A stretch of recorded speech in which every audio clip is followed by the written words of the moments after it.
Masarap siya.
like to invite all our guests to please take your seats.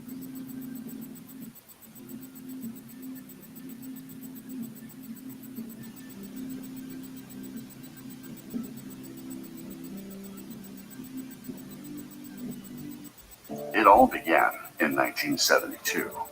Captain Eldon Kirkconnell founded what we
After World War II in 1949, yung panahon naman ng Arsenal ng 1972 ay pinagdawang Executive House of the Prime Minister at nagkalaon ay ginawa itong opisina ng iba pang sakay ng pamaraan.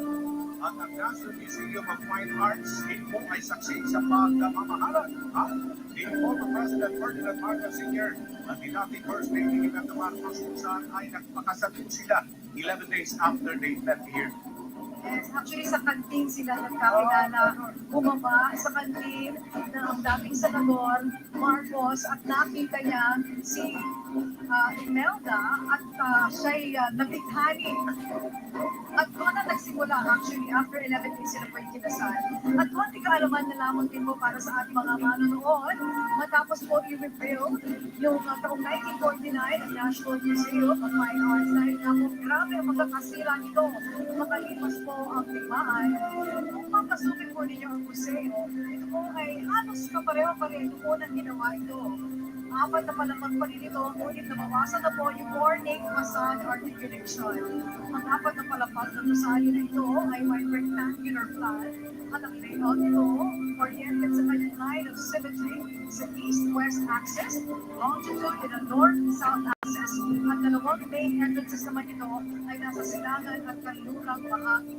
And yung mga facades articulated with giant Corinthian columns and pilasters rising from the second floor level to the height of the two-story of the building. Nakikita niyo po sa inyong mga TV screens ang mga bisita. Doon po yan sa harapan mismo ng National Museum. Meron po mga upuan.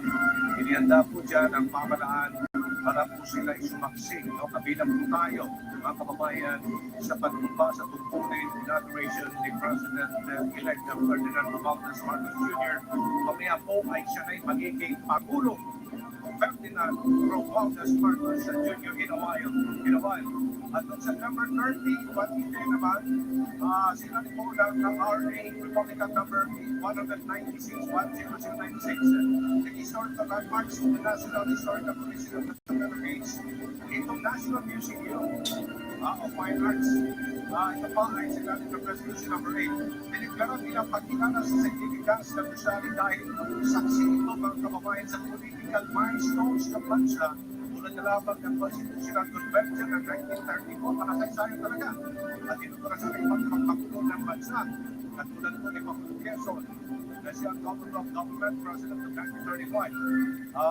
Dating Pangulong Laucan during the Japanese-sponsored government in 1943 at ang dating Pangulong Manuel Rojas of the Commonwealth government in 1946. So, actually, kinakaindala natin yung convoy ng Pangulong Rodrigo Roa Duterte, siya po niya Putumilito, at ang convoy din ni President-elect President Marcos Jr.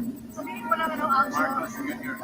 kanina, habang nung pagdating ni President-elect Bongbong Marcos sa Malacanang grounds, sabay na pagbukas ng pintuan ng kanyang sasakyan, napansin mo ba na ang mga kababayan natin, yung mga supporters niya, yung mga ordinaryong mamamayan na nandito po sa paligid ngayon ng nakaharapan po ng National Museum ay halos on cue, sabay-sabay silang pumalakpak. Talagang inabangan po nila na makita nila ang kanilang inalal na Pangulo. Sigawan. Ang bagay sa Malacanang si Pangulong BBM, nakita silang nag-usap na bilang tradisyon, bilang smooth transition ng dalawang leader ng bansa. Alright, hindi po digit sa ating kaalaman naman, Jim, ng bayan, na ang Pangulo po ng Pilipinas ay siyempre ang tumatayong ama ng bansa.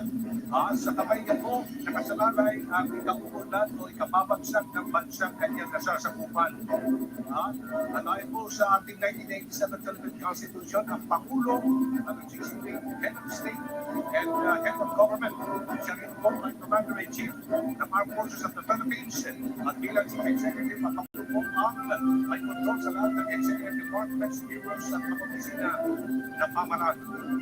Ang presidente po ng Pilipinas ay inialala ng taong bayan at may magkakaroon po siyang pamunuan ang bansa sa loob ng 6 na taon. Ngunit isang termino lamang at hindi rin po eligible ang Pangulo para sa re-election. At base po sa ating konstitusyon, tanghali po ngayong araw ay formal na pong Pangulo ng Pilipinas si President-elect BBM pagkatapos ng kanyang inaugurasyon. Then when it comes to qualifications naman po, ayon sa Article 7, Section 2 ng 1987 Constitution, ang individual ay maaaring maging presidente kung siya ay pasok sa mga sumusunod na criteria. So narito po ang mga criteria. Una, siya po ay dapat na natural-born Filipino, registered voter. May kakayahan po siyang bumasa at sumulat. Ang edad niya po ay dapat 40 years of age at the age of election. At panghuli po ay dapat siya ay 10 taon ang naninirahan sa bansa bago mag-eleksyon. At kung sakali man na magkaroon po ng inilaasang na mangyayari, napapusa na ang konstitusyon po ay may inilaan na line of succession in cases of death, disability, or resignation. Ito po yung una po ay ang pangalawang Pangulo ng Pilipinas in the case of death, resignation of the President. Yung Senate President naman, ang papalit ng cases of death, disability, or resignation, the Pangulo and Vice President ang Speaker of the House of Representatives naman po ang papalit in cases of death, disability, or resignation of the President, Vice President, and Senate President. Samantala, contrary to the popular belief, ang salikabatas po ng ating bansa ang hindi isinasama ang Chief Justice of the Supreme Court sa linya ng President's succession. Ang Kongreso po ay mandated to enact the law calling for a special election at araw yan pagkatapos mapakante ang office of the President and Vice President. Ang special election po dito ay dapat na ginagawa 40 days after the enactment of the law but not later than 60 days yan after the enactment of the law. Okay. Si President-elect President Bongbong Marcos Jr. na po ay nangampanya bilang Pangulo ng ating bansa noong nagdaang eleksyon.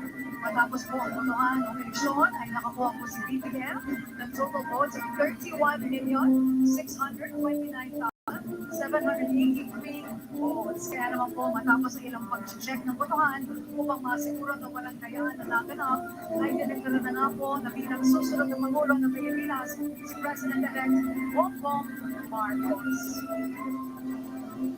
Bahagi na din dyan yung mga random manual audit na ginanapan para siguruhin na nag-match po yung mga laman ng mga ballot boxes ng BCM tungkol po sa mga aktual na boto at sa mga pinadalang boto. Samantala po bilang presidente rin po ay maaari pong maging isa sa mga gabinete ang Pangulo kung saan inanunsyo nga po ni President BBM na siya ang mamumuno sa kagawalan ng agrikultura. Bukod pa riyan, marami pa rin po siyang pinangalanan ng mga bubuo ng kanyang gabinete. Chief, nakikita natin ngayon, no, si Vice President-elect Sara Duterte. Nandito na po ngayon sa National Museum. At ilang pang mga kilalang mga personalidad. Di lang natin masyado nakita. Ayan, si Pangulong ang dating First Lady, Imelda Marcos. Nandiyan na nakita natin kanina si dating Pangulong Era Estrada. At ilang pang mga bayan at kapatid ni President-elect President Marcos Jr. na si Senator Amy Marcos at ang kanyang pamilya. So, unti-unti na po napupuno ang mga upuan na inihanda po para sa mga bisita. Diyan po yan sa harapan mismo sa premises mismo ng National Museum. Kung saan po nakatayo kami dito sa harapan mismo ni Angelique. Matatandaan na una na po inanunsyo na si VP-elect, ang VP-elect sa Duterte magiging susunod na kaniin ng katuran ng edukasyon.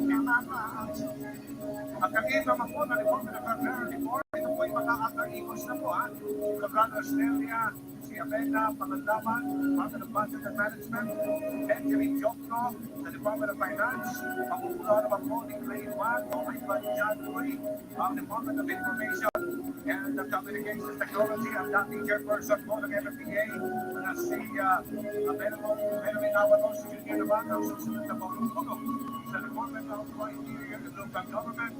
Jesus Paul Christine Poyuet naman at pagkukulo sa Department of Justice ang si Bienvenido Betty na question naman sa Department of Labor and Employment.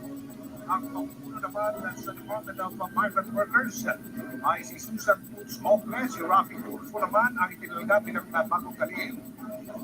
Si Erwin Tulfo, Erwin Tulfo, bagong kalihim po ng Department of Social Welfare and Development, si Rafi Tulfo, Senator si Rafi Tulfo. Habang si Jose Faustino naman po sa Department of National Defense. Samantala po, ang bagong kalihim ng Department of Public Works and Highways ay si Manuel Nani Bunoan. Si Cristina Frasco naman po ang papalit bilang bagong kalihim ng Department of Tourism. Si Alfredo Pascual naman po ang mamumuno sa Department of Trade and Industry. Si Jaime Bautista sa Department of Transportation. Arsenio Balisacan ang National Economic and Development Authority.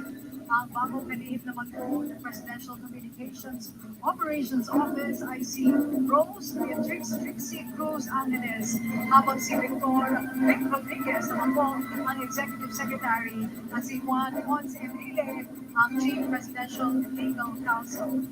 Si Ricardo De Leon ang umuuno sa National Intelligence Coordinating Agency, habang si Rita Carlos ang National Security Advisor.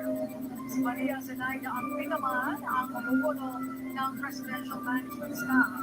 Si Bernardo Guevara, na dating Secretary ng Department of Justice, ay magiging susunod na Solicitor General, habang si Antonio Lagdameo Jr. naman po ang Special Assistant to the President.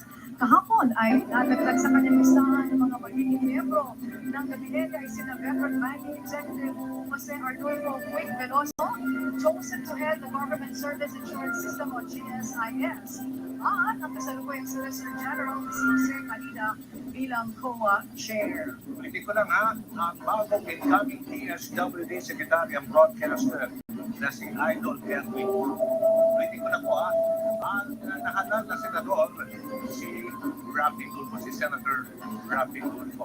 Okay. Yes. So buo naman tayo, Angelique Chicos, sa basic information naman about the President-elect President Marcos Bongbong Jr. Bongbong Marcos Jr. o mas kilala bilang BBM. Siya po ay pinanganak noong September 30, 1957. Pangalawang anak ni na dating Pangulong Ferdinand E. Marcos Sr. dating First Lady Imelda Marcos. At ang kanyang mga kapatid ay sina Senador Ivy Marcos, Ivy Marcos at Ivy Marcos.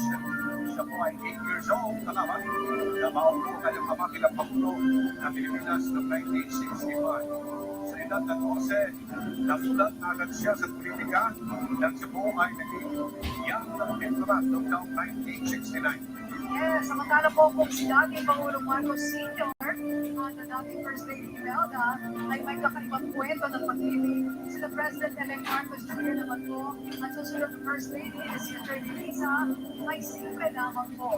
Sila ay nagkakilala sa New York kung saan siya nagtrabaho bilang isang abogado. At ayon sa kwento ni Attorney Lisa, hindi naman daw po yung tipong love at first sight.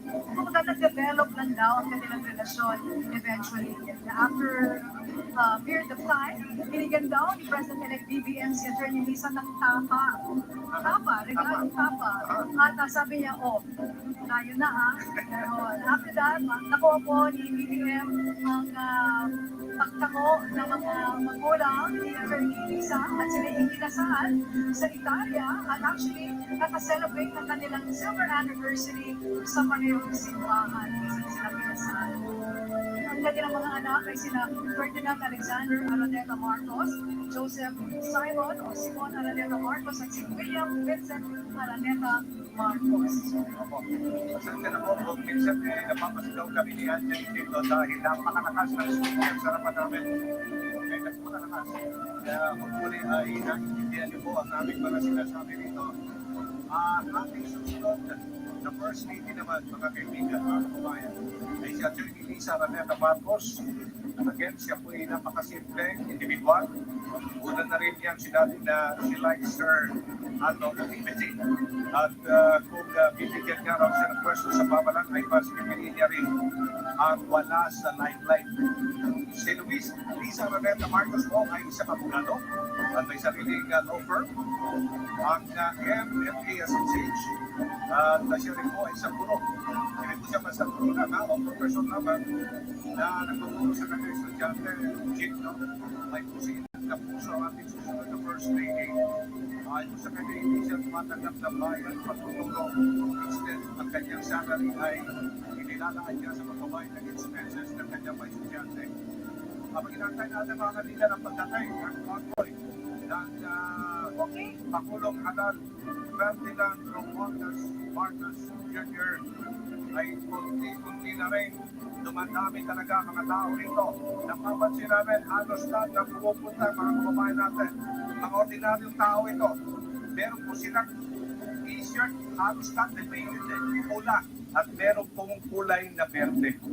Yes, at talaga Red and green. matamang inaabangan po nila ang pagdating ng mga sasakyan na dulay ang outgoing president at hindi ang incoming president na si BBM. Samantala, isa po sa pinaka-inaabangan din. Alam mo naman tayo mga Pilipino at nakatutok dito sa mga kasuotan, lalo na po sa isusuot ko ng First Family para po sa kasuotan ni President-elect Bongbong Marcos, modern barong inspired by the rayadillo na isang traditional military uniform, panahon ng mga Kastila, nilikha ni Pepito Albert. At bukod dyan, fully embroidered barong naman na obra pa rin ni Pepito Albert, ang taal ang susunodin ni President-elect Bongbong Marcos Jr. sa kanyang evening activities, parehong gawa ng Zapatero Manila ang sapatos na isusuot ng susunod na Pangulo.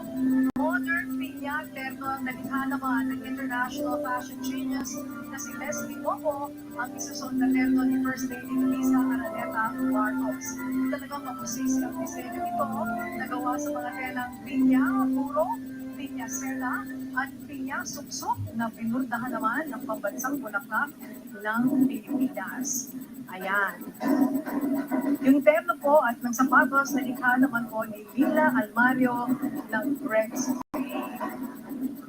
Kaya si Pepito Albert din po ang nagdisenyo ng damit ng kapatid ni President Marcos Jr. na si Irene Marcos. Detalyadong kulay dilaw na pinya terno. Gawa naman po ni Lila Almario ang sapatos na gagamitin ni Irene Marcos Araneta. Gawa naman ng Salvo Taylors ang barok na gagamitin ng kanyang pangalan na anak na si Sandro Marcos. Samantalang ibang designer naman ang pinili ni Senator Jaime Marcos na gumawa ng kanyang gamitin. At tila pinapakita lamang sa kanilang mga kasuotan ang simpleng lifestyle ng incoming administration. And I told them, na rin ang pagbati kay President-elect from Marcos Marcos Jr., si Pope Francis. Si Pope Francis, and I told na sinabi ko na sa Papa, I send my congratulations and cordial wishes to your excellency as you begin your mandate as the President of the Republic. I am assuming you of my prayers that you will be sustained in wisdom and strength. Archbishop Brown was among ambassadors who paid also a courtesy call to Marcos noong June 10. Yan. Right. Actually, binasa ni Archbishop Charles John Brown ang naging pahayag ni Pope Francis noong pinagdiwang kamakailan ang National Day ng Holy See. At kahapon nga po ay ang Pope's Day kahapon. So, timing na timing din itong pahayag ni Pope Francis para sa ating magiging bagong Pangulo. Okay, sa matala po, pagkapat wala sa criteria ng qualifications at higher education, bago ito mag-copy ng Pangulo ng Pilipinas, at naging malaking usapin pa rin ito sa ating bansa. Kaya naman natin kung pag-usapan ng educational background ng ating susunod na Pangulo. Si President-elect BBM po ay nagtapos ng kindergarten sa Institusyon Teresiana de Educación y Cultura Incorporated. Sa Nassau, Green Hills naman po siya nagtapos ng primary education. At dahil na rin po sa paggustuhan ng kanyang mga magulang na lumaki siya na hindi na overwhelmed sa katayuan ng kanyang pamilya sa bansa, siya ay nanirahan sa Inglaterra at nag-aral ng secondary education sa all-boys Benedictine Abbey Rock School from 1962 to 1970. At taong 1975 naman po nang sinimulan niya ang kanyang tertiary education sa Oxford University kung saan nakatapos po siya ng special diploma in social studies. Okay, sa kagustuhan na rin na mas mapalawak pa ang kanyang talaman. Nag-aral po muli si President-elect BBM. He took his master's in business administration sa Wharton School of Business, University of Pennsylvania in Philadelphia, USA. But he had to cut his studies short because he was elected vice governor of the province of Ilocos Norte in 1981. At the young age of 23, he succeeded as governor of the province from 1983 to 1986. Okay, so tumila, sandali, ang music. No, so nagkakaintindihan na tayo, Jake. So, medyo parang wala na akong marinig. Oo. Okay. Well, alam nyo kanina rin ang napapanood din po actually ng mga tao dito, ang mga kaganapan, ano? Since nagsimula din po ang pagdating ni Pangulong Rodrigo Duterte sa Malacanang, ang pagdating po ni President-elect Bongbong Marcos sa Malacanang, at ang kanilang pagpupulong, lahat po yan ay napapanood din dito ng mga bisita po dito sa National Museum. So, yung pong pagdating din po niya ay kanyang atin po inaantabayanan at ready na rin po, palagay po, nakaupo na rin ang mga VIPs at lahat po ng mga inaasahang delegasyon mula po sa, of course, heads of government, mula po din sa iba't ibang mga bansa, mga foreign dignitaries, at ang mga kumakatawan po sa mga states, heads of states, so magitan po ng mga diplomatic corps na narito. Malalaman mo kapag malapit na convoy ng Pangulo Republika ng Pilipinas sa area, kapag makikita mo marami ng mga nakabarong na mga makikisig at mga gwapong mga miyembro ng PSG. Kahit na dito po sa tinatayuan namin ni Angelic, may nakabantay dito PSG. Ako na yung nagsasamantala. Ang kanto po ng Calle Burgos dito sa harap ng National Museum, marami pong nakabarong na mga kalalakihan ng mga PSG personnel. Kaya malapit na po, ginawain. Darating na po ang susunod na Pangulo ng Republika ng Pilipinas, Ferdinand Marcos Jr. Okay, samantala po, nabalita nga ni Aljo na bata pa lamang nagpamulan si President-elect BBM sa politika kung saan sa edad ng 12 ay naging young diplomat na siya. Noong 1979 when he joined the military sa kapwa nila Quezon City. Sa ilalim naman ng pamumuno ng kanyang ama, he was inducted as a special assistant to the president in the year 1979. From 1980 to 1983, siya po ay nahalang at nabilang nagilbihan na bilang Vice Governor ng Ilocos Norte. Pagkatapos ng kanyang termino ay siya po ang naging gobernador ng kanilang lugar from 1983 to 1986. Taong 1992 naman Napagsimula siya maging congressman sa Lomas Norte, 2nd District. Tumagal din po ito hanggang 1995. Makalipas ng 3 taon, muli pong nahalal si President-elect BBM bilang governor ng Lomas Norte hanggang 2007. Pagkatapos po noon, ay po siya bilang congressman at nanilbihan po siya hanggang 2010. Pagkatapos niyan ay nagsimula na po ang kanyang senatorial journey kung saan marami po naipasambata si President Salamat sa inyo, Aljo at Angelique. Samantala, nakaabang sa Ayala Bridge, corner General Solano Street, si Clazel Pardilla. Kumusta dyan, Clay? Yes, hinihintay na natin ang pagdaan ni outgoing President Duterte at incoming President Bongbong Marcos Jr. dito sa may Ayala Bridge. Inaasahan na magmumula sila maan sa General Solano Street at babaybayin ang Ayala Bridge hanggang makarating sa National Museum kung saan isasagawa ang formal oath-taking ceremony ni Marcos Jr. bilang ika-17 presidente ng bansa. At ngayon may mga nakikita na tayo na PNG going to Ayala Bridge, isa, dalawa, tatlo, lima, PNG sakay ng motorsiklo at binabaybay itong Ayala Bridge na asahan natin na kasama nga ni outgoing President Bongbong Marcos Jr. o ni outgoing President Rodrigo Duterte. Kumakaway, Angelique, si incoming President Bongbong Marcos Jr. sa kanyang pagdaan dito sa may Ayala Bridge. At sa kabila na makita natin nakababa yung windows ng sasakyan niya, very secure itong area Katunayan, nasa 30 Manila Police yung naka-assign dito, nakapwesto din yung augmentation mula sa Region 3 at meron pang mga PFC personnel. Nakaantamay naman doon sa may Ayala Beach, sa may mga waterways sa bandang Pasig River, yung Philippine Coast Guard na mayroon na bang deployment na nasa 3 tauhan at may karagdagang 200 personnel na augmentation at may mga floating vessel para matiyak yung mahigpit na seguridad na sinasagawa dito pagdating na pagdaan ng BBM at outgoing President Rodrigo Duterte. Sa ngayon ay binabaybay pa rin ang dalawang leader itong Ayala Bridge at wala na tayong nakikita na mga tao ngayon na mga PSP. Siguro nandun na sila sa may Ayala Boulevard kung nasaan naman si Patrick de Jesus, pero hindi pa rin nawawala yung police visibility dito at pansamantala na hindi muna dinadadaan yung mga motorist. Lagpas na sa akin. Tayo, Clazel Pardilla. Ayan, kumakaway po ngayon maging si Atty. Liza Marcos sa mga tao pong kanila pong nakakasalubong habang sila po ay bumabaybay dyan. Patungo po yan sa National Museum. Puntahan natin si Patrick de Jesus. Patrick de Jesus, kamusta dyan sa iyong lugar?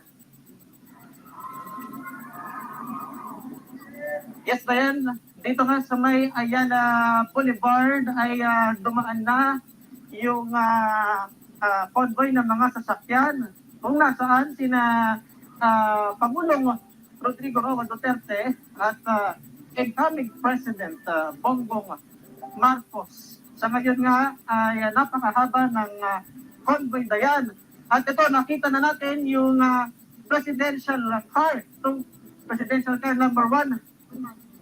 Kung nasaan sina PRRD at PBBM. At ito nga convoy ay papunta doon sa may National Museum Fine Arts, kung saan manunumpa si President-elect Bongbong Marcos Jr. At pagdaan nga ng convoy dito, Dayan, ay may mga nakaabang na mga residenteng nakatira malapit dito sa may Ayala Boulevard. At pagdaan nga ng convoy ay sila humiyaw at napagpapakita ng kanilang kagalakan sa na makita yung convoy ng incoming president at outgoing president. Sa ngayon na yan, ay mamaya inaasahan namang si PBBM na lamang yung babalik dito sa may Ayala boulevard pagkatapos ng kanyang pananumpa doon sa may National Museum papunta sa Malacanang. Yan muna ang pinakaulat, Dayan. Maraming salamat sa iyo, Patrick de Jesus. Opihado rin, no? Na excited na yung mga kababayan natin nanonood ngayon o naroon mismo para tunghayan ang inaugurasyon ni coming President Ferdinand Bongbong Marcos. Pero paalala lamang po sa ating mga kababayan na tignan pa rin, sundin pa rin yung health protocol dahil po sa COVID-19. Paalala pa rin po yan ng Health Department na kahit po tayo ay nagbubuni para sa inaugurasyon ng ating bagong Pangulo, ay tingnan pa rin natin yung ating health protocol para nga sa COVID-19. At sa mga hindi makakapunta sa mismong National Museum, sa ating mga kababayan, ay meron namang mga LED wall na naka-install na yan sa may Intramuros Golf Course yan at sa Padre Burgos. At syempre, paalala ng PNP, gawing maging matiwasay itong inaugurasyon ng ika-17 Pangulo ng bansa. Yan, kita natin yan si Attorney Liza Marcos. Nandyan po siya sa green sedan at kumakaway-kaway po sa mga naandyan po sa may area ng National Museum, and I think nandyan na po sila sa may lugar. Nakarating na po sila dyan sa area ng inauguration. 11:17 nang umalis po sila ng Malacanang at 11:25 po ng umaga ay nakarating na po sila dyan sa National Museum kung saan inaasahan po natin maya-maya ay magsisimula na po ang programa para po sa inauguration ng 17th President of the Republic of the Philippines. So magkatabi po yung mag-asawa. That's President-elect Bongbong Marcos and Attorney Liza Marcos. Aljan, Angelique, kamusta na dyan sa National Museum? Mamaya po ng kaliwang kamay sa Biblia habang isinasagawang panumbajet. So masasaksiyan natin yung mamaya. Kung inyo po naman po matatanda ng panahon ng inauguration ni Ferdinand Marcos Sr. Dalawa ang Biblia na ginamit. Ang isa ay mula sa kanyang ama na si Mariano Marcos at ang isa naman mula sa kanyang asawa si Neta Marcos. Kaya po ni Marcos Sr. dalawa rin po ang Biblia na ginamit ni dating Pangulong Ramon Magsaysay sa kanyang inauguration na mula naman sa kanyang mga magulang, Angelique. Yes, may mga pagkakataon din naman na isa lamang o parehong Biblia ang mismo ginamit sa OJK. Halimbawa na lamang ang ginamit na Bible ni dating President Gloria Macapagal-Arroyo noong 2004. Siya pong ginamit din sa OJK ng kanyang ama si Justado Macapagal noong 1961. Maging sina President Benigno Aquino III at kanyang nanay, ang kanyang ina na si Cory Aquino, isa lamang din ang ginamit na Bible sa kanilang OJK. Mabuhay ang Pilipinas! Sa na po mga kababayan, ang susunod na Pangulo ng Republika ng Pilipinas. Punong halal, President Bongbong Marcos Sr. Kasama po ang kanyang may bahay. Ang susunod na First Lady ng Republika ng Pilipinas, Liza Marcos. Hindi na po sila mapating mismo yan sa loob ng National Museum. At sinabi ng Pangulong Marcos, solid na inauguration. At sumabay naman ang panahon, mga kababayan, dahil hindi ganun kainit at hindi naman umulan. Actually, maganda nga at medyo mahangin din, ano? At isang relief din po ito para sa mga kababayan natin na maaga pa lamang ay nagsiguro na po. For the entrance of colors. At ngayon po makinig na po tayo sa mga pinanapan dito.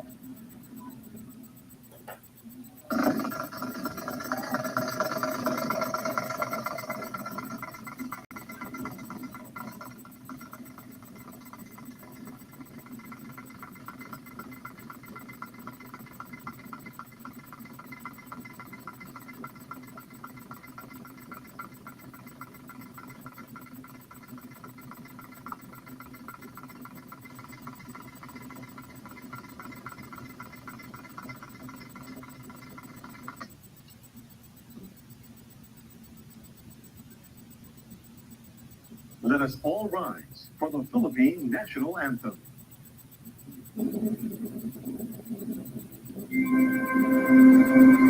Bayang magiliw, perlas ng silanganan, alab ng puso, sa dibdib mo'y buhay. Lupang hinirang, duyan ka ng magiting, sa manlulupig, di ka pasisihil, sa dagat at putok sa sima.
Please remain standing for the ecumenical prayer.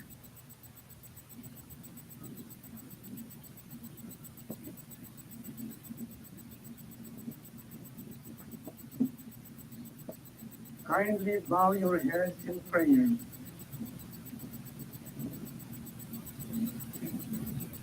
Sa ngalan ng Ama at ng Anak at ng Espiritu Santo. Amen. O Diyos naming maawain at mapagmahal, kami ay nagpapasalamat sa araw na ito na inyong nilikha. Puspos ng biyaya para sa mundo at mga Pilipino, kung saan aming tinatanggap ang aming bagong Pangulo. Nawa ang araw na ito ay maghatid ng pagkakataon upang maging ganap ang aming hinahangad na pagkakaisa, kaunlaran at kapayapaan. Maging hudyat nawa ito ng tunay na pagbabago, paglilingkod at pag-asa. Sa ngalan ni Kristo naming Panginoon, kasama ng Espiritu Santo. Amen. Bismillahirrahmanirrahim. Qala rabbukum ud'uni astajib lakum. Ya Allah, the most gracious and the most merciful, please fill our mind and soul with good health and wellness forever. Bless us and our future leader, Ferdinand Romualdez Marcos Jr., a good health and spirit of wisdom so that he may serve his countrymen. We pray that our nation be crowned with compassion and nurtured by your love. ربنا آتنا في الدنيا حسنة وفي الآخرة حسنة وقنا عذاب النار وادخلنا في الجنة مع الأبرار يا عزيز يا غفار يا رب العالمين. Panginoon po naming Diyos, banal ka po at makapangyarihan sa lahat. Pakitanggap po ang aming tao sa pusong pasasalamat sapagkat taglay pa naming lahat ngayon ang aming buhay at ang aming lakas. Sasaksihan po namin ang panunumpa ng bagong Pangulo ng aming Republika. Nagmamakaawa kaming lahat na tulungan mo po ang aming Pangulo, maging lahat ng mga nangunguna sa aming pamahalaan, maipatupad ng pantay-pantay lahat ng mga batas, tungo po sa pag-unlad ng aming lipunan. Hinihiling po namin maghari sa amin ang iyong katwiran. Sa ngalan po, Ama, ng aming Panginoong Jesucristo. Amen. Mapagpala po namin Diyos. Binabalik po namin ang papuri at pasalamat sa inyong saganang biyaya na sa kabila ng mga krisis, pandemya, kami po ay patuloy na tumitingin na kami po ay merong bagong lipunan na kung saan ang bawat isa sa amin ay magkakaisa upang kami po ay umunlad. Panginoon, inyo pong puspusin ng biyaya ang aming bagong Pangulo. 10 po ng kanyang buong sambahayan at pamilya. Gayon din po ang lahat ng mga gabinete, ang kanyang administrasyon. At salamat po na kami ay walang dapat ipangamba sapagkat kayo po ay nangako na kayo po ang sa amin. Ito po ang aming pakiusap sa pangalan po ng aming Panginoong Yesus. Amen. Salamat po, Ama, sa pag-ibig na pinupuno niyo sa puso ng bawat Pilipino. Pag-ibig na maaaring sandalan, gawing pundasyon at balangkas ng aming pagkakaisa. Patuloy niyo po kaming pag-umapawi ng pag-ibig sa bayan, sa inyo at sa aming kapwa. Sa pangalan ng Panginoong Yesus. Aming Amang manlilikha at tagapagpatuloy, Nagkaroon sa kami ngayon na nagtatalaga sa inyong hinihilang na maging Pangulo at lingkod ng bayan. Si Ginoong Ferdinand Bongbong Romualdez Marcos Jr. Sa kanyang pamumuno at pamamahala, iwalagan niyo po siya ng inyong maningning na ilaw. Kasihan at puspusin ng inyong banal na diwa. Lapakan ng inyong mapagpalang kamay. Pangunahan at akhayin ng inyong makatwirang tinig. At patuloy na pagkalooban ng nag-uumapaw na pag-ibig at pagmamalasakit sa sambayanang Pilipinas. Bigyan niyo po siya ng mga makakatuwang sa pamamahala na may pusilak na kalooban, mga manunungkulang maalam, mahunga at marubdob ang pagmamahal sa bayan. Kami pong lahat na mamamayan ay patuloy ninyong gabayan na maging matapat sa aming mga tungkulin sa bayan para sa isang maunlad at nagkakaisang Pilipinas. Sa maiksing sandali po ng tahimik na pakikipagniig sa ating Ama sa Langit, ipabatid natin ang ating mga niloloob at pasalamat.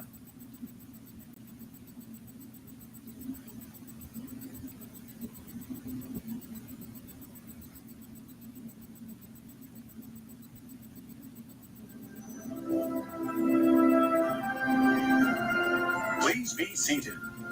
Welcome to the inaugural ceremony of President-elect Ferdinand Romualdez Marcos Jr.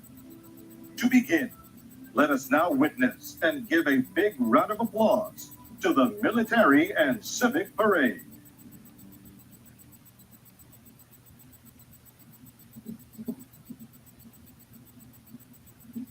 Sa makasaysayang araw na ito, ating binibigyang pugay ang bagong Pangulo ng Republika ng Pilipinas, Pangulong Ferdinand Romualdez Marcos Jr. Kung kaya't narito po ang isang parada bilang pagpaparangal. Atin na pong tunghayan ng mga tagapangalaga ng bansa, naglilingkod sa iba't ibang larangan, isinasanggalang ang bansa sa anumang pagbabanta. Sila na nagtataglay ng katapangan at kagitingan, patuloy na nakikipaglaban para sa kapayapaan at kalayaan na ating tinatamasa.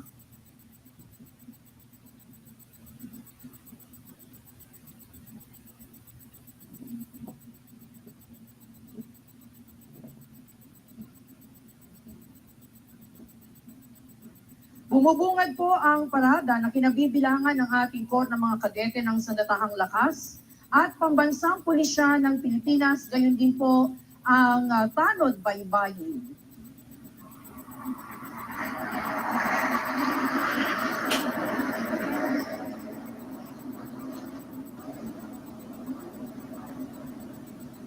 Inyo pong nasaksihan ang high-speed opener pass o ang mabilisang paglipad ng FA-50PH o ang tinaburiang Fighting Eagle. Ito ang pangunahing air asset na ginamit sa pagsasagawa ng combat air operation sa Marawi City laban sa ISIS-inspired terrorists. Naipamalas na ng FA-50PH Agila ng Pilipinas ang pagiging most lethal weapon system dahil sa iba't ibang katangian nito na ginagampanan sa pagdepensa at pag-atake sa impapawid ng Philippine Air Force. Ang FA-50PH bilang air asset ay pinangangasiwaan ng ating 5th Fighter Wing, the home of the country's frontline fighters and jet trainers.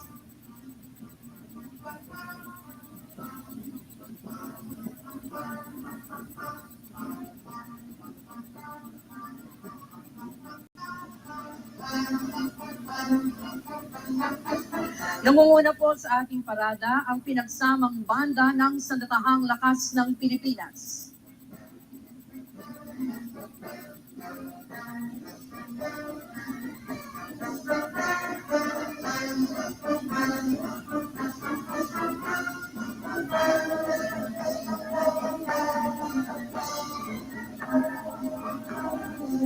Dumaraan po sa ating harapan ang commander ng tropa, Major General Jonas R. Lumawag, Philippine Navy Marines. Ang unang brigada sa kasuotang gala ay nasa pamumuno ni Brigadier General Alvin T. Flores, Army. Ang unang batalyon ay binubuo ng Corps ng mga kadete ng Sandatahang Lakas ng Pilipinas na pinangungunahan ni Cadet First Class Edmond D. Logroño.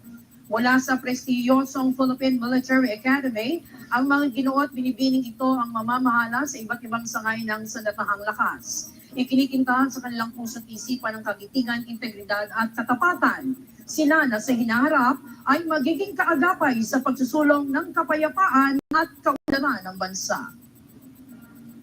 Sumusunod ang batalyon ng mga kadete mula sa kilalang Philippine National Police Academy sa pangunguna ni Cadet Second Class Joshua R. Pulido. Hinuhubog ang karakter ng mga kadeteng ito upang mamuno sa hinarap ng nananaig ang paglilingkod, karangalan at justisya, gayon din bilang makadiyos responsable at respetadong mga public safety officers.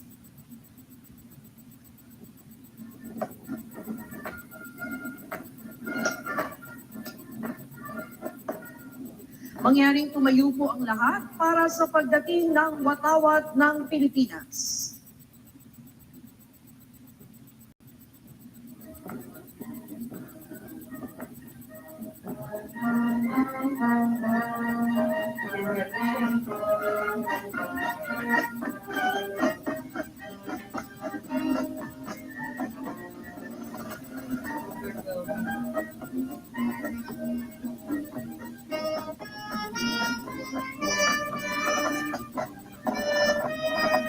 Mangyaring magsiyok muna ang lahat.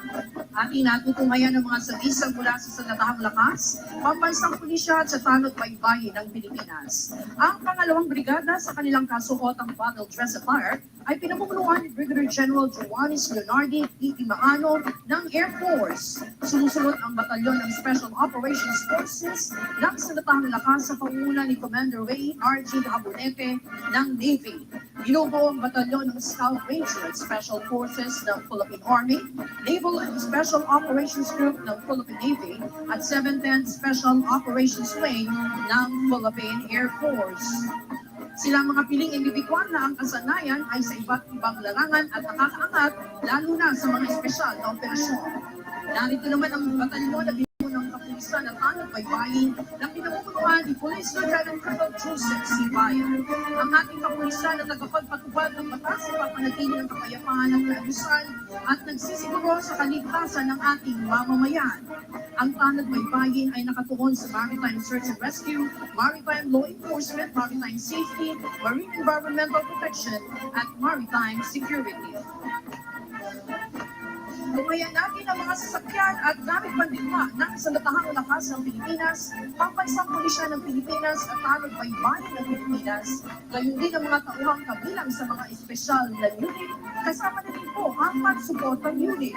Nangunguna ang mga espesyal na unit ng Sandatahang Lakas ng Pilipinas, dariyan po ang Explosive Ordnance and Disposal Units, kabilang na rin po ang Chemical, Biological, and Radiological Nuclear Teams. Sumusunod naman po ang Kia Light Tactical Vehicle at Troop Carrying Vehicle. Narito din po ang 11 Metro Rigid Hull Inflatable Boat ng Naval Special Operations Group ng Philippine Navy. Ginagamit ito sa mga espesyal na operasyon bilang suporta sa maliilang SEAL operation. Ang tinaguriang combat arm of decision ng Armored Assets. Nangunguna ang Commando P-150 na pangunahin na pagdisenyo para sa panloob na operasyong panseguridad ng bansa. Kasabay ang Simba Armored Fighting Vehicle ng Philippine Army na gumaganap para sa panloob na seguridad. Nariyan din po ang V-300 Armored Personal Carrier ng Philippine Marine Corps. Isang uri ng sasakyan na magagamit sa lupa o tubigman. Natutumayan naman po natin ang artillery assets na binubuo ng mga kanyon ng Sandatahang Lakas ng Pilipinas. Namumuna ang 20mm F-39 craft cannons at iniakma ito bilang ground-based weapons mula sa dating F-5 Freedom Fighters aircraft. Sumusunod ang Atmos 155mm howitzer system na pinuho bilang shoot-and-scoot weapon na agarang magre-responde sa mahirap na kalupaan at kritikal na lugar.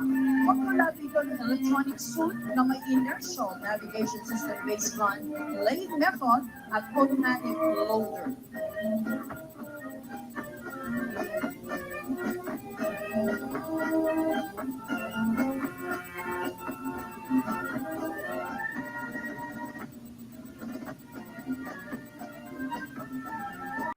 Nasa ating harapan ang 105mm howitzers. Sumusuporta ang mga ito sa mga puwersang nasa gitna ng operasyong militar. Ang gamit pandigmang ito ay nagbibigay ng close fire support.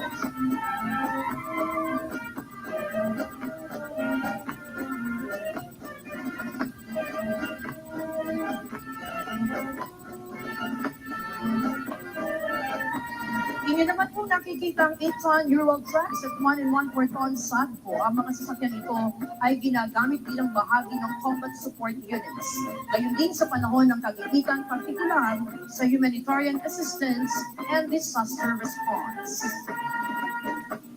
Mga espesyal na sasakyang naglalaman naman ng mga gamit pang komunikasyon at sistemang pang-impormasyon na may kakayahan upang maisakatuparan ang ugnayan sa pamamagitan ng radio communication sa iba't ibang frequency bands.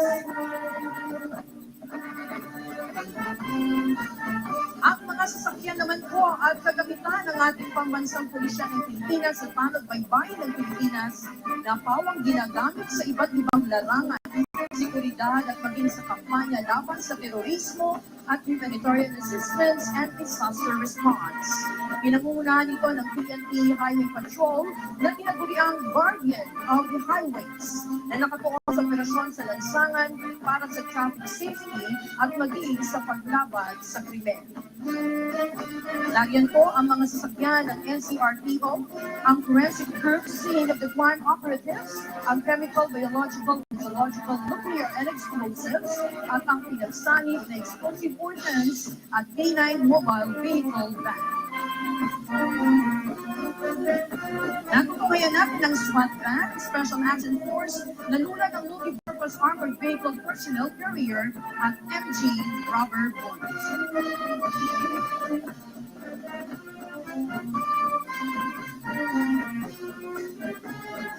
Mula naman sa panagbaybayin, lagyan ng bomb squad, ambulance at mga patrol cars.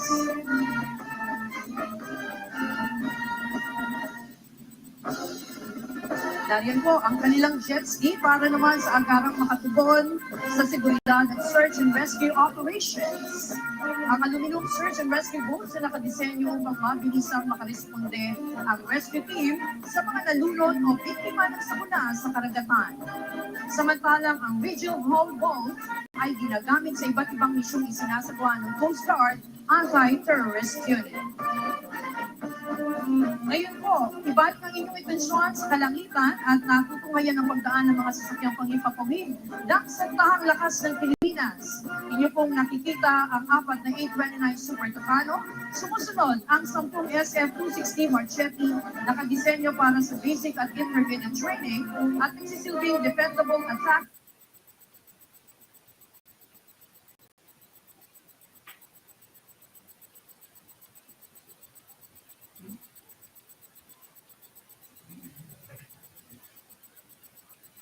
basic pilot training ng Air and Education Command ng Philippine Air Force.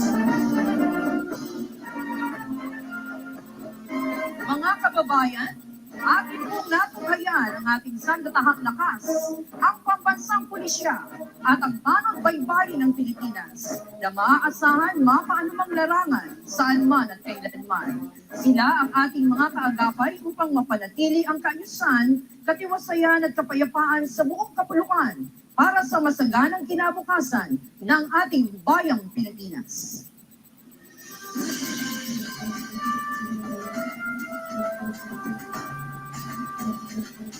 Mula naman sa iba't ibang sektor ng ating lipunan.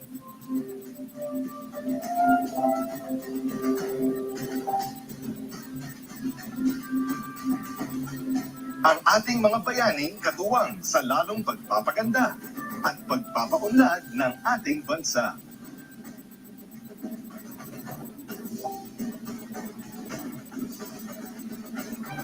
Ang ating mga medical frontliners.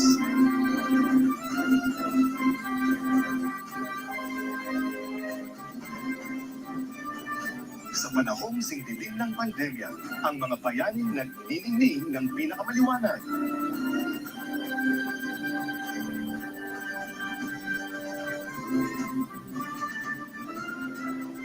Sila ang ating mga medical at healthcare frontliners.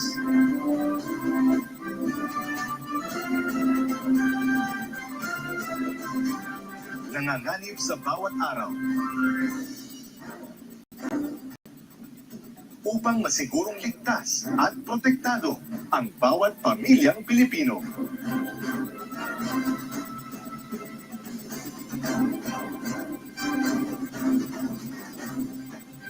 ating mga overseas Filipino workers.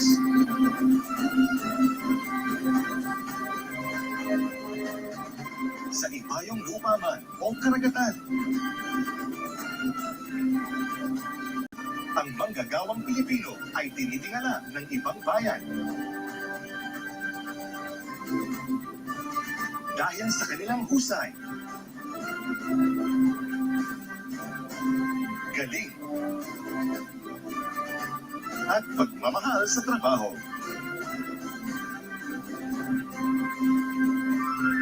Karangal-rangal ang kanilang mga sakripisyo.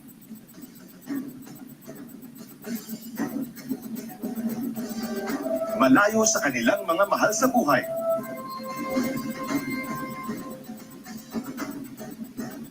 Kapalit ng kanilang di matatawarang kontribusyon sa ating ekonomiya.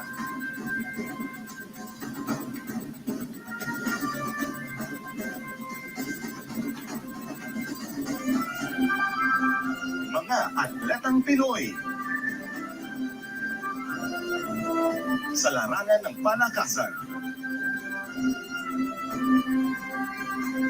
Walang tatalo sa puso ng atletang Pinoy. Dugot pawis at sakripisyo mula pagkabata upang makamtan ang medalyang hinahangad.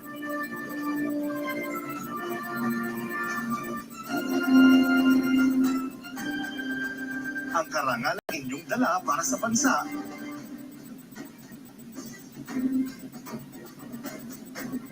sa bawat labang buhay ang inyong itinataya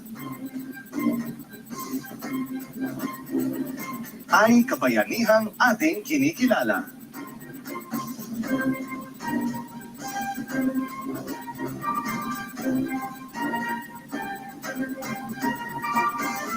Ang manggagawang Pilipino. Kinikilala bilang haligi ng ating pag-unlad bilang isang bansa.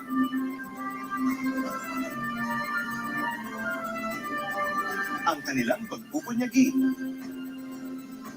at pagsisikap na maitaguyod ang pamilyang Pilipino sa kabila ng anumang balakid ay ating bigyang dangal. Anumang industriya o antas ng panunungkulan, ang bawat manggagawang Pilipino ay bahagi ng pagbabago.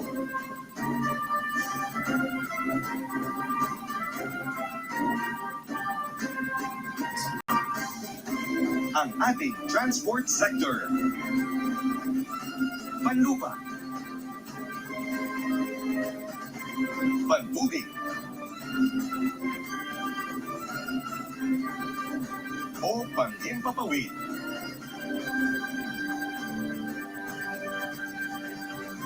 Ang ating ligtas na paglalakbay ay hatid ng ating transport sector. Mula sa mga tsuper, piloto, at flight attendants, o mga seafarers, at kapitan ng barko. Ang kanilang husay at galing ay katuwang natin sa paglalakbay tungo sa maunlad na bukas.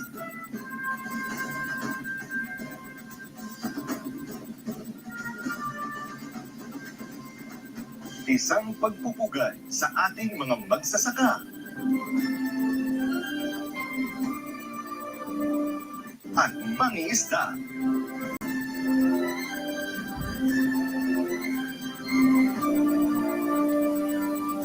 Kinikilala natin ang huwarang kontribusyon ng ating mga bayani sa pagpapaunlad ng sektor ng agrikultura.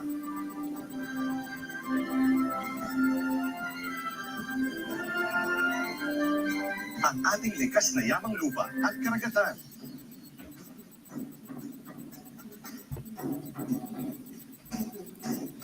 kasama ang mga makabagong teknolohiya.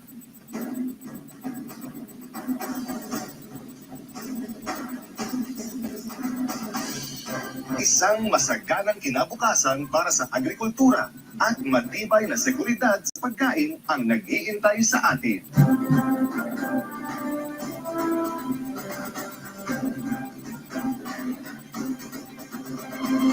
Ang ating Street Management Services Sector. Malinis. Ligtas. At maayos na mga kalye at lansangan. Hatid ng ating mga kababayan sa serbisyo.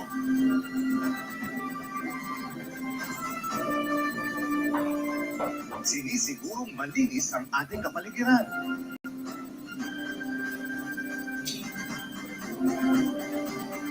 Maginhawa ang daloy ng trapiko.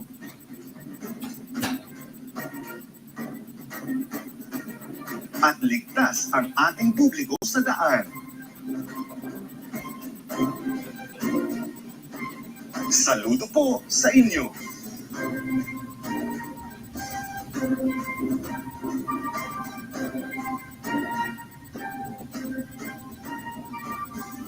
Ang ating construction. To read the joint resolution from the Senate and House of Representatives, Senate President Vicente Tito Soto III.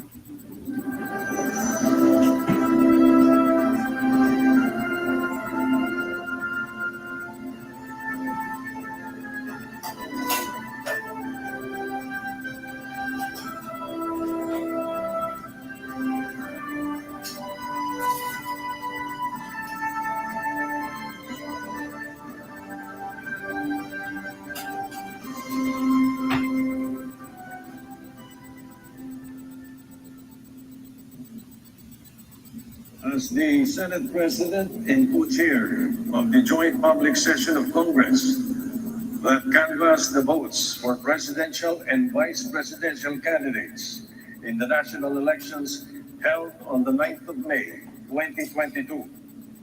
It is my distinct honor and privilege to join you in this historic occasion and read the dispositive portion of the resolution of both houses, which proclaim the duly elected President and Vice President of the Republic of the Philippines.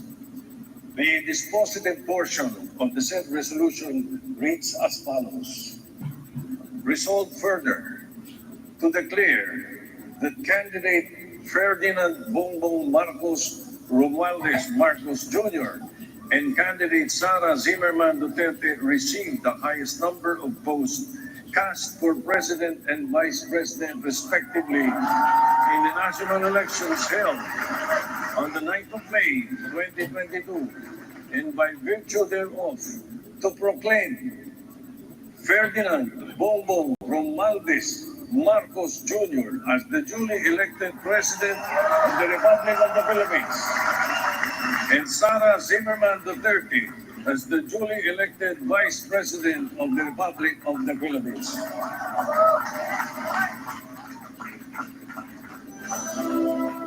To administer the oath of office to President-elect Ferdinand Romualdez Marcos Jr., Chief Justice Alexander G. Gasmundo. May we request on stage Attorney Liza Araneta Marcos, Ferdinand Alexander Sandro Marcos, Joseph Simon Marcos, and William Vincent Marcos to witness the oath taking.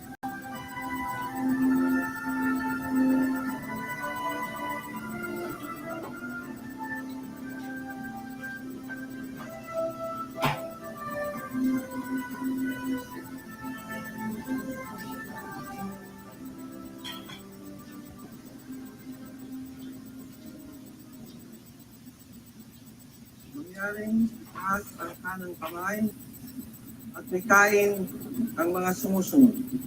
Ako si Ferdinand Romualdez Marcos Jr. Si Ferdinand Romualdez Marcos Jr.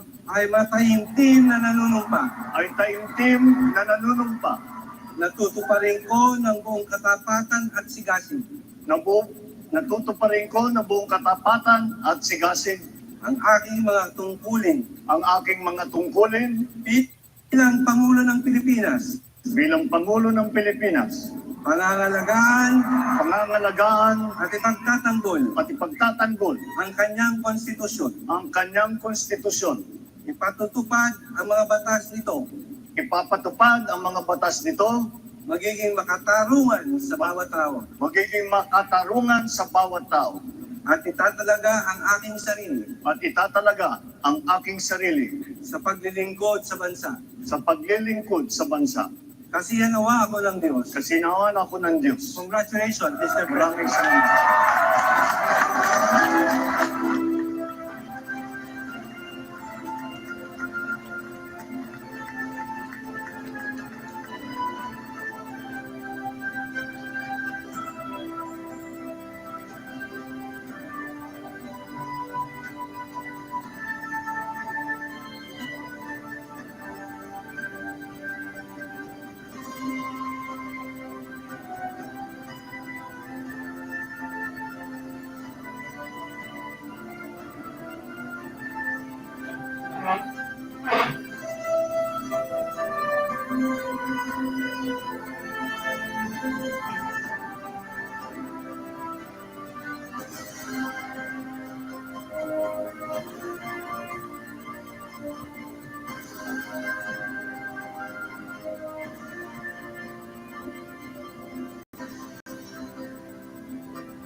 Excellencies, ladies and gentlemen, the President of the Republic of the Philippines, President Ferdinand Romualdez Marcos Jr.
His Excellency David Hurley, Governor General of Australia, and First Lady Linda Hurley, their Excellencies, Special Envoys, and Heads of Delegations, His Excellency, Most Reverend Charles John Brown, and the esteemed members of the Diplomatic Corps, Vice President Sara Duterte, President Fidel Ramos, President Joseph Ejercito Estrada, President Gloria Macapagal Arroyo, Senate President Vicente Soto III, and the honorable members of the Philippine Senate, House Speaker Lord Alan J. Velasco, and the honorable members of the House of Representatives, Chief Justice Alexander Gesmundo, and the honorable justices of the Supreme Court, of course, First Lady Lisa Araneta, and my children, Alexander, Sandro, Simon, and Vincent. I cannot proceed without a special greeting, of course, to the former First Lady Imelda Romualdez Marcos.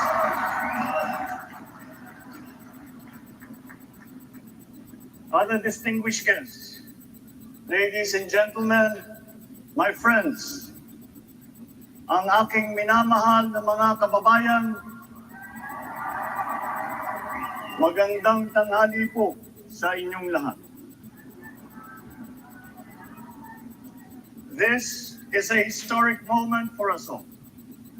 I feel it deep within me. You, the people, have spoken, and it is resounding. When my call for unity started to resonate with you, it did so because it echoed your yearnings, mirrored your sentiments, and expressed your hopes for family, for country, and for a better future. That is why it reverberated and amplified as it did, to deliver the biggest electoral mandate in the history of Philippine democracy. By your vote, you rejected the politics of division. I offended none of my rivals in this campaign. I listened instead to what they were saying. And I saw little incompatibility with my own ideas about jobs, fair wages, personal safety, and national strength, and ending want in a land of plenty.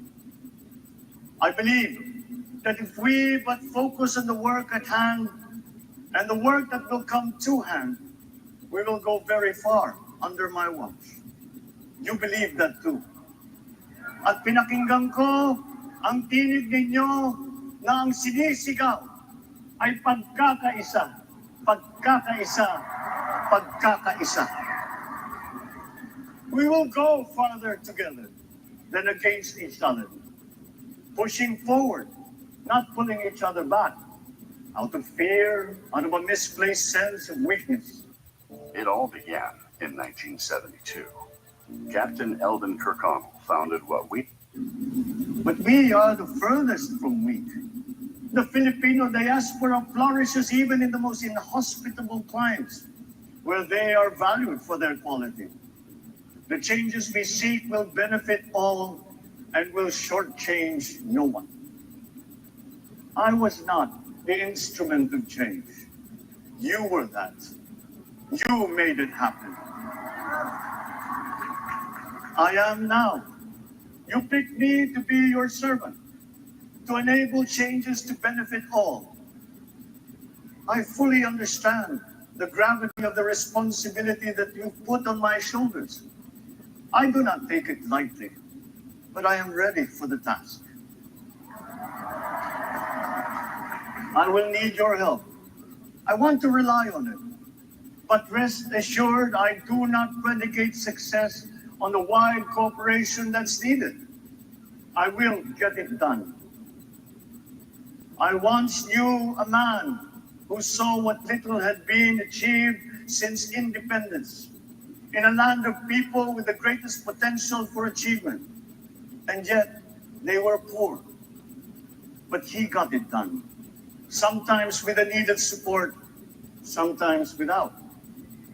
So will it be with his son. You will get no excuses from me.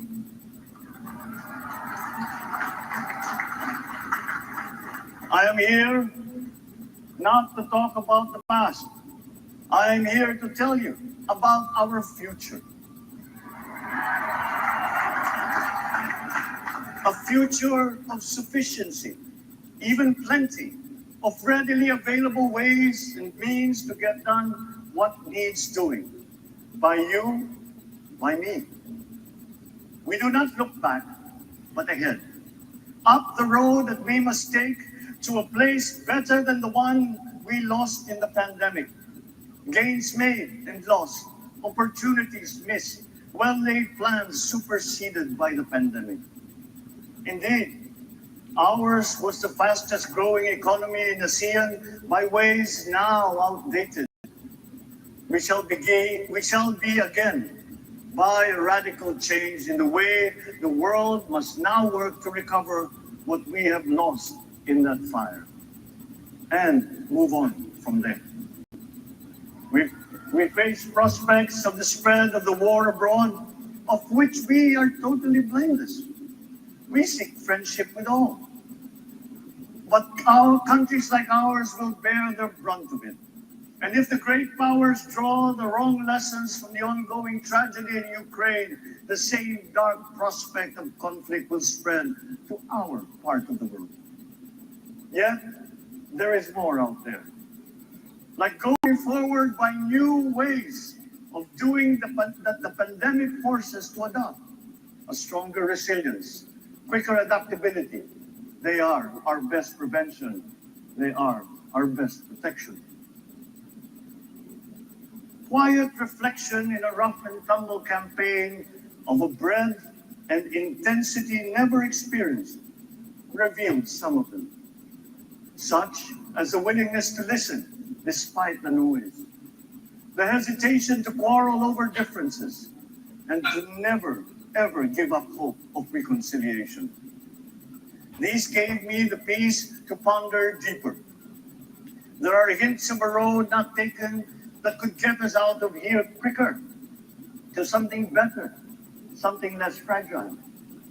There is also what you, the people, did to cope. But this time empowered by new techniques and more resources. You got by, getting some of what you needed with a massive government help. And for this, I thank my predecessor for the courage of his hard decisions. But there is a way to put more means and choices in your hands. I trust the Philippines. Imagine how much more you'd achieve if government backstops instead of dictating your decisions. Always there to pick you up when you fall, giving what you need to get past a problem. Imagine if it invested in your self-empowerment to bring it closer to taking on whatever challenges come. Imagine a country that, in almost every sense, is you. Now imagine what you and government can achieve together. We did it in the pandemic. We will do it again. But again, I will not predicate my promise to you on your cooperation. You have your own lives to live, your work to do, and there too I will help. Government will get as much done alone without requiring more from you. That is what government and public officials are for. No excuses, just deliver. It was like that once upon a time. I did not talk much in this campaign. I did not bother to think of rebutting my rivals. Instead, I searched for promising approaches better than the usual solutions. I listened to you. I did not lecture you who has the biggest stake in our success. And the forthcoming State of the Nation will tell you exactly how we shall get this done. In this fresh chapter of our history, I extend my hand to all Filipinos. Come, let us put our shoulders to the wheel and give that wheel a faster turn to repair and to rebuild and to address challenges in new ways to provide what all Filipinos need, to be all that we can.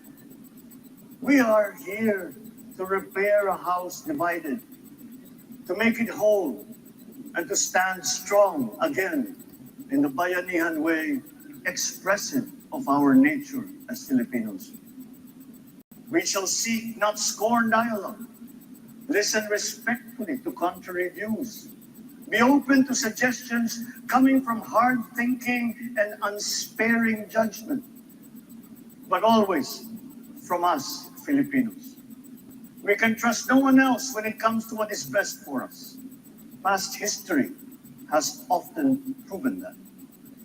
Solutions from outside divided us. None deepened our understanding.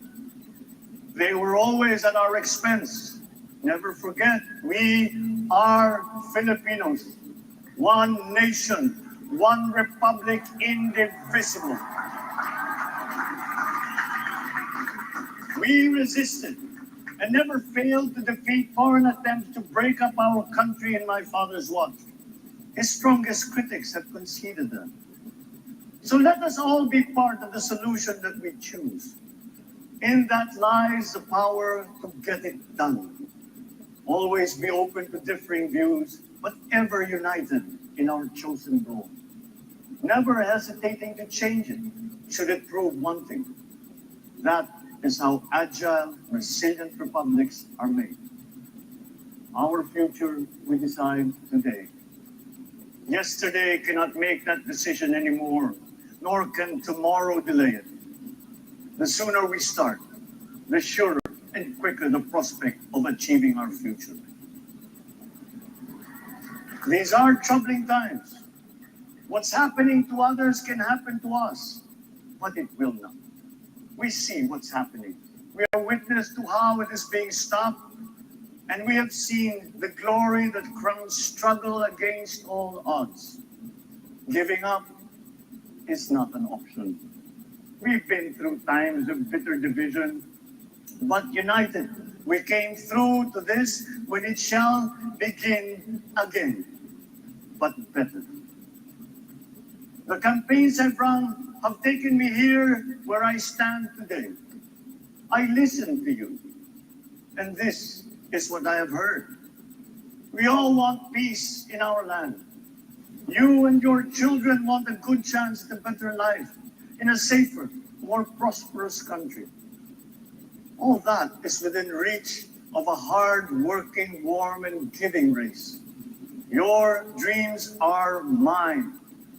Pangarap nyo ay pangarap ko. How can we make them come true? How can we do it together? But I will take it as far as anyone with the same faith and commitment can, as if it depended entirely on himself. Sa pangarap na maging mapayapa ang ating bansa, ang pangarap nyo ay pangarap ko. Sa pangarap na maging maunlad ang ating bansa, ang pangarap nyo ay pangarap ko. At sa pangarap na maging mas masinan ang kinabukasan natin at ng ating mga anak, ang pangarap nyo ay pangarap ko. We are presently drawing up a comprehensive, all-inclusive plan for economic transformation. We will build back better by doing things in the light of the experiences that we have had, both good and bad. It doesn't matter.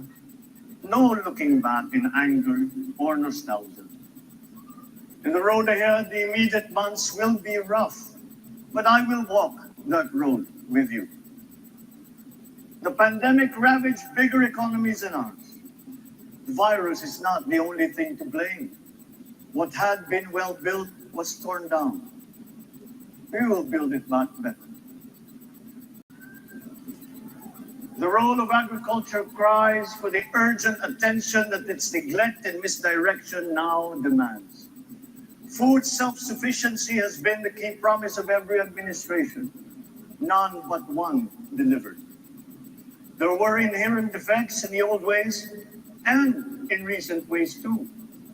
The trade policy of competitive advantage made the case that when it comes to food sufficiency, a country should not produce but import what other countries make more of and sell cheapest. Then came Ukraine. The most vulnerable when it comes to food are the countries furthest away from the conflict, those bearing no blame for provoking it. Yet they face the biggest risk of starvation. If financial aid is poured into them, though it never is, there is nothing to buy. Food is not just a trade commodity. Without it, people weaken and die. Societies come apart. It is more than a livelihood. It is an existential imperative and a moral one. An agriculture damaged and diminished by unfair competition will have a harder time or will have no prospects at all of recovery. Food sufficiency must get the preferential treatment the richest free trade countries always gave their agricultural sectors. Their policy boils down to don't do as we do. Do what we tell you to. I am giving that policy the most serious thought if it doesn't change or make more allowances for emergencies with long-term effects. There is a parallel problem in our energy supply. Sufficient fossil fuel-free technology for whole economies has yet to be invented. And it is not the response of the richest countries to the war in Ukraine. But surely, a free world awash with oil can assure supplies. Or we will find a way. We are not far from oil and gas reserves that have already been developed. What we teach in our schools, the materials used must be rethought. I am not talking about history. I am talking about the basics, the sciences, sharpening theoretical aptitude and imparting vocational skills, such as in the German example, alongside the national language with equal emphasis and facility in a global language, which we had and lost. Let us give OFWs all the advantages we can for them to survive and to thrive. Our teachers from elementary up are heroes fighting ignorance with poor paper weapons. We are condemning the future of our race to menial occupations abroad. Then they are exploited by traffickers. Once we had an education system that prepared coming generations for more and better jobs. There is hope for a comeback. Vice President and soon-to-be Secretary of Education, Sara Duterte Carpio, will fit that mission to a T. Unprepared, under-equipped, and understaffed to fight the next pandemic. To start with, we never got over the pandemic of poor, if any, free public health. The last major upgrade of a public health system, exemplified by the resources poured into PGH, predates the current shambles by 3 generations. Our nurses are the best in the world. They acquitted themselves with the highest distinction abroad, having suffered even the highest casualties. With the same exemplary dedication at home, they just got by. They are out there because we cannot pay them for the same risk and workload that we have back here. There will be changes starting tomorrow. I am confident because I have an opening in my cabinet.